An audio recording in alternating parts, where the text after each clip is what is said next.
A'udzubillahi minasyaitonirrajim. Bismillahirrahmanirrahim.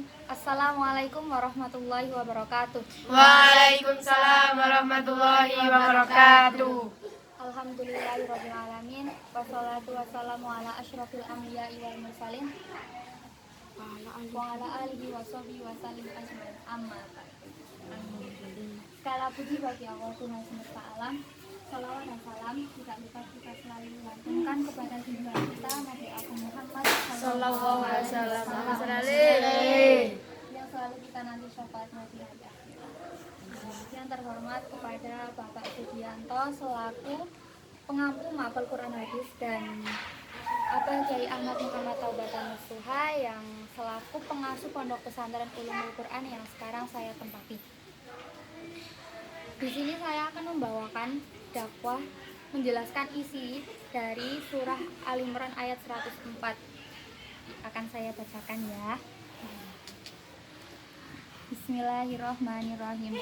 Wal takum minkum ummatu yad'una ilal khairi wa ya'muruna bil ma'rufi wa yanhauna 'anil munkar wa ulaika humul muflihun. Yang artinya, dan hendaklah di antara kamu ada segolongan orang yang menyeru kepada kebajikan, menyuruh berbuat yang ma'ruf dan mencegah dari yang mungkar. Dan mereka itulah orang-orang yang beruntung.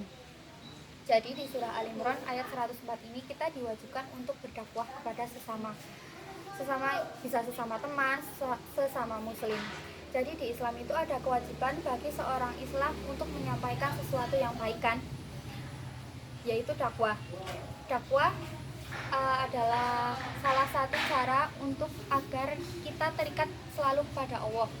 Dakwah yang dimaksud di sini adalah untuk memotivasi seseorang melakukan sesuatu yang baik dan mencegah seseorang melakukan sesuatu yang buruk. Kalau di Al-Quran kan udah dijelaskan apa yang baik dan apa yang buruk, dan itu yang kita lakukan dan itu yang kita tidak lakukan. Kayak contoh di kamar ya kan, pasti ada orang yang baik, ada orang yang keset gitu kan, sama aja kayak di kamar saya.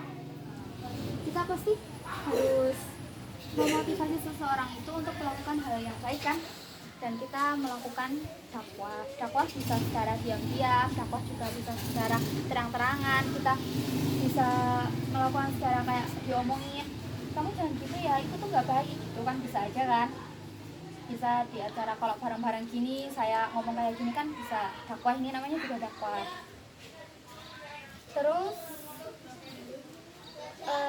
syarat-syarat dakwah itu ada 4 ya. Yang pertama, mengetahui agama, mengetahui Al-Quran dan hadis-hadis dan sunnah. Kayak kalau kita mau ngomong sama orang, ngomongin kamu jangan ngelakuin itu, kan kita harus tahu dasarnya itu apa, Al-Quran surah apa, hadisnya itu apa kan, biar orang yang kita kasih tahu itu tahu, paham dan mantep. Kayak ada yang ngomong gue sih kangen di, kan ada yang nggak mantep kalau kita nggak tahu kan dasar-dasarnya apa. Jadi kita harus mengetahui Al-Quran dan sunnah-sunnah. Dan yang kedua, kita mengetahui kondisi yang akan didakwai. Mengetahui kondisi yang didakwai itu kayak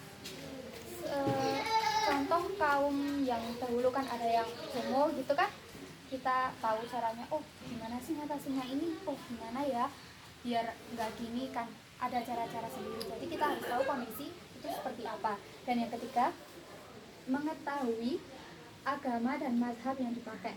Kayak kita di Indonesia, kita kan pakai mazhab Syafi'i. Jadi ya kita harus tahu fikih Syafi'i itu seperti apa, cara sholatnya, cara wudhunya gitu. Dan yang keempat, mengetahui bahasa yang dipakai.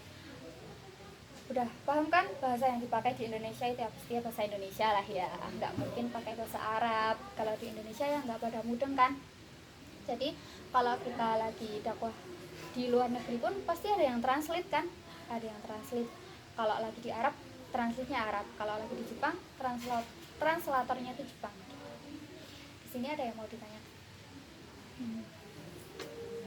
Mau tanya, misal kalau kan itu dakwah juga, misalkan kadang ada orang yang salah, dia salah gitu, terus tuh mau bilangin, tapi itu cara bilanginnya yang yang halus tuh gimana? Kan kadang ada orang yang ngomong tuh kayak pedes banget gitu.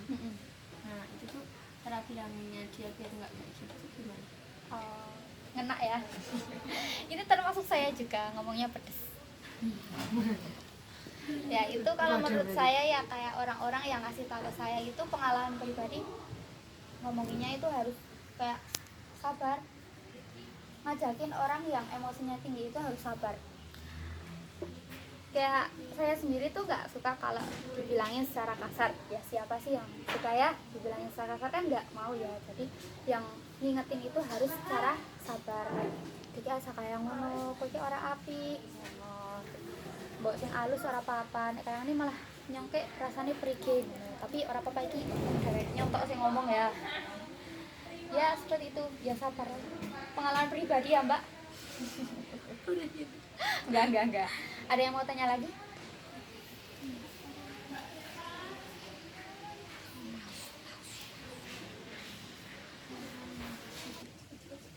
Saya, bagaimana cara memotivasi orang yang malas?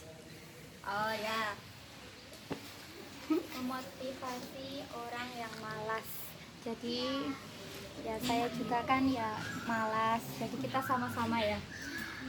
Kayak kalau menurut saya memotivasi orang yang malas itu kita lihat orang yang lebih rajin daripada kita. Kadang kalau kita lihat orang yang rajin tuh kayak hanya pengen kayak ngono, prige carane kayak ngono. Kita belajar dari dia bagaimana sih rasanya rajin, terus kita kayak tinggikan targetnya besok yang kudu sejus kayak ngono. Berarti kan kita tambah semangat kan. Oh, berarti wong iki nyong harus ngene. Kita mau UAS gitu, kita harus belajar. Nyong pengen bijine 95, nyong pengen bijine 100. Ya kita harus belajar, semangat belajar biar kita dapat mencapai target yang kita tuju. Bisa dimengerti? Bisa.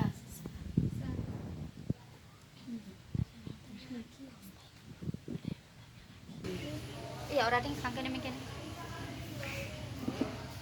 Sekian dari saya, kurang lebihnya mohon maaf ya teman-teman. Wabillahi taufiq wal hidayah. Wassalamualaikum warahmatullahi wabarakatuh. Waalaikumsalam.